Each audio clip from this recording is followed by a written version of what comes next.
Hi everyone, so today we're going to be talking about section 3.1 in the book and parallel lines and planes.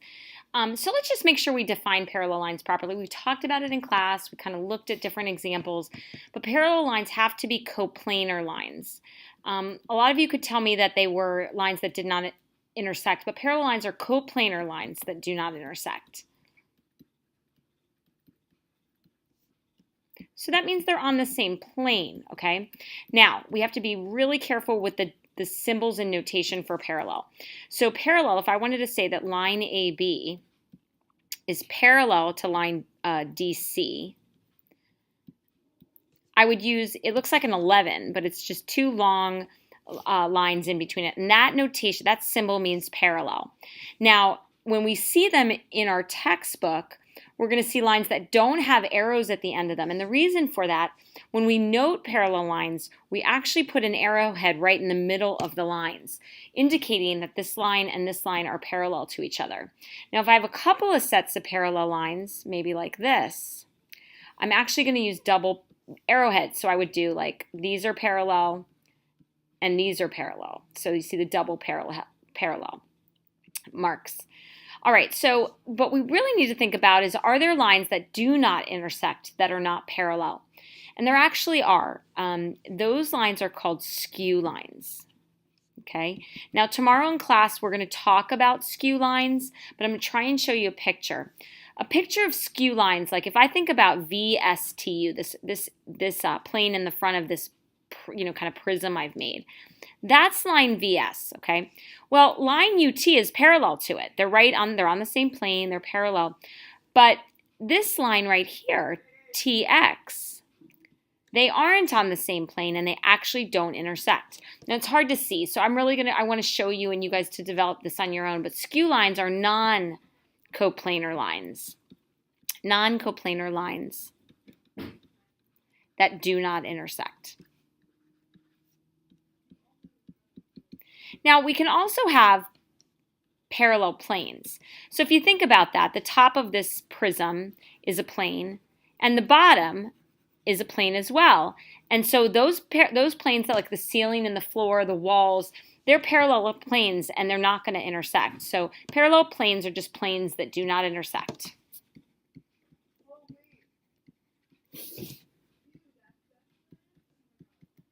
And again, we're going to be investigating the properties of this a lot. All right, so I want you to jump a page. Tomorrow we're going to go over this in class, but I want to talk about a transversal and lines, okay? So the next couple of weeks we're going to be talking about something called a transversal. A transversal is a line that creates a pair of angles with two or more other lines, okay? So for example, if I'm looking at angle 1 and angle 2, the transversal is the line that they share in common.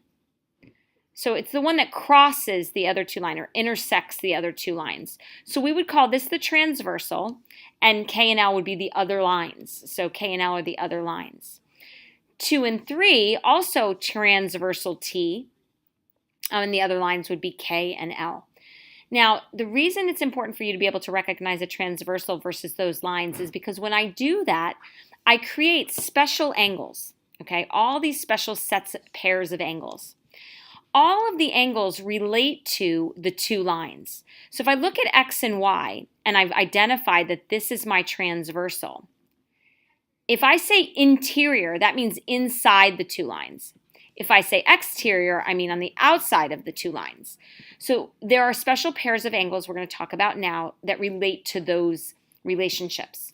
So the first one is alternate interior angles. So alternate interior angles are on opposite sides or on alternate sides of the transversal, but on the interior, let me highlight it, on the interior of these two lines, so in between them. So an example of alternate interior angles would be angle 7 and angle 3. All right, another pair of alternate interior angles would be angle 2 and angle 6. All right, same side interior angles. So they're on the same side of the transversal,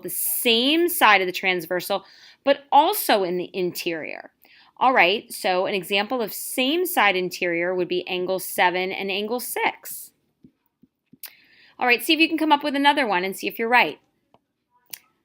All right, so hopefully you said angle 2 and angle 3. Again, they're on the same side of the transversal, yet they're on the interior of those two yellow lines. All right, now my favorite are corresponding, okay? Corresponding angles are actually in the same relative location, and one's usually on the inside, one's on the outside of those two lines, but they're in the same relative location to the transversal. So for example, 8 and 6 are relatively in the same location in relation to those two lines and the transversal. So we call angle 8 and angle 6 corresponding angles. Another pair would be angle 7 here and angle 5. Look, they're in the same relative location. So angle 7 and angle 5. And they're also on the same side of the transversal. That's important. Another couple pairs, angle 1 and angle 3. Now I'm not marking these congruent. I'm just trying to show you. Angle 1 and angle 3. And then the last pair would be angle 2 and angle 4. Corresponding angles. Now remember, they are on the same side of the transversal, but in a relatively the same location. All right, the last one, and I don't spend a lot of time on it because it just kind of comes with the other three, is the alternate exterior angles. So they're on alternate sides of the transversal, but on the exterior of the line. So like angle 1 and angle 5 are alternate exterior angles, and angle 8 and angle 4. Okay. All right, so last thing to do is classify them, okay? Classify the pairs of angles. So if I want alternate interior, I kind of have to look in parts. So I'm going to actually cover up that one side. So I can look at this transversal and these two lines. So alternate interior would be, so alt int angles. We would have angles 5 and 10 and angle 9 and 6. Now if I go to the other set, I have angle 7 and angle 12. And angle 8 and angle 11. Now here's the problem. I've got 4 lines here. Couldn't I actually have looked at them sideways, where this is the transversal, X is the transversal to these two lines? If that's the case, then the alternate interior angles would be angle 2 and angle 7, and angle 6 and angle 3. Okay, so I'm going to actually ask you to be more specific for this question now. I want you to find a pair of alternate corresponding angles that this line is a transversal and this line is the transversal. So I want you to stay straight up, and we're going to talk about this tomorrow. So I want you to bring in a pair of corresponding angles in relation to these as the transversals, and a pair of same side interior angles. And we're going to go through them all tomorrow, but I want you to try that tonight, okay? All right, that's it for now, guys, and we will be working on this tomorrow, identifying angles based on transversals. Thanks.